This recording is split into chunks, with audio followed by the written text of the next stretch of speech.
কথা বলতে ভয় হয় এই জন্যে যে আমার এতটুকু কথা একটু কাট করে রেখে দিয়ে কাটপিস দিয়ে আর বাকিটা ছেড়ে দিল, বাস আমি আপনার ভারতীয় দোসর হয়ে গেলাম। সংবাদপত্রের স্বাধীনতার পক্ষে ছিলাম, আছি এবং ভবিষ্যতে থাকবো। সে গভর্নমেন্টে থাকি আর না থাকি, যেখানেই থাকি। আমরা আমাদের অনেক আপত্তি সত্ত্বেও আমরা কেয়ারটেকার গভর্নমেন্টকে আমরা সংবিধানে নিয়ে এসেছি। আমরা নির্বিধায় তো দৃঢ় চিত্তে স্পষ্ট করে বলতে পারি, আমরা বরাবরই সংবাদপত্রের স্বাধীনতার পক্ষে ছিলাম, আছি এবং ভবিষ্যতে থাকবো। সে গভর্নমেন্টে থাকি আর না থাকি, যেখানেই থাকি।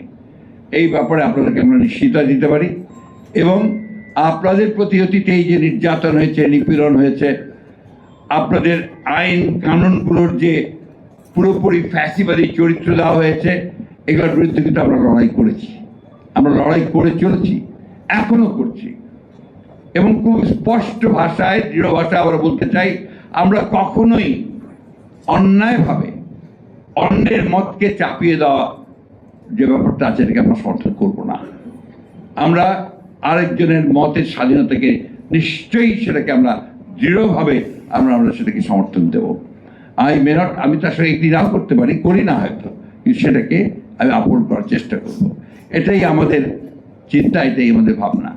একটা বিষয় আমি আপনাদেরকে নিশ্চয়তা দিতে পারি যে আমরা সংবাদপত্রের স্বাধীনতা, এটা আমাদের অন্যতম, দেখে 31 দফার মধ্যে এটা আমাদের আছে, 27 দফার মধ্যে ছিল, তারও আগে ছিল, 2016 ছিল সংস্কারের। আমাদের মধ্যে তো একটা প্রচারণা চলা হয় যে আমরা কি সংস্কারের বিরুদ্ধে, প্রায় বলা হয় যে সংস্কার, আমরা নির্বাচন চাই। অথচ সংস্কার বিষয়টাই শুরু হয়েছে আমাদের দ্বারা। আমরাই আপনার একদলের শাসন ব্যবস্থা থেকে বহুদলের শাসন ব্যবস্থায় গেছি, আমরাই আপনার পার্লামেন্টারি ফর্ম অফ গভর্নমেন্টে গেছি প্রেসিডেন্ট ফর্ম অফ গভর্নমেন্ট থেকে। আমরা আমাদের অনেক আপত্তি সত্ত্বেও আমরা কেয়ারটেকার গভর্নমেন্টকে আমরা সংবিধানে নিয়ে এসেছি। এগুলো বাস্তবতা।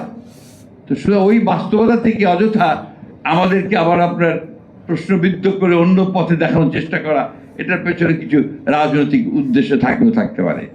তবে আমরা আপনাকে নিশ্চিত করতে পারি যে আমরা সংবাদপত্রের স্বাধীনতায় বিশ্বাস করি, শুধু নয়, এটা আমাদের বিশ্বাস, আস্থা, এবং এটাকে আমরা যদি কখনো আমরা সুযোগ পাই সরকারিভাবে, সেখানেও আমরা এটাকে এস্টাবলিশ করবো, না পেলে বিরোধী থাকলে সেখানেও আমরা সেটাকে এস্টাবলিশ করার জন্য আমরা লড়াই সংগ্রাম আমাদের চালিয়ে যাব। বান্ডেল থাকলে প্রতি সেনমানিতে টাকা বাঁচবে। বিকাশ সেনমানি বান্ডেল কিনে জিতুন প্রতি লেনদেনে।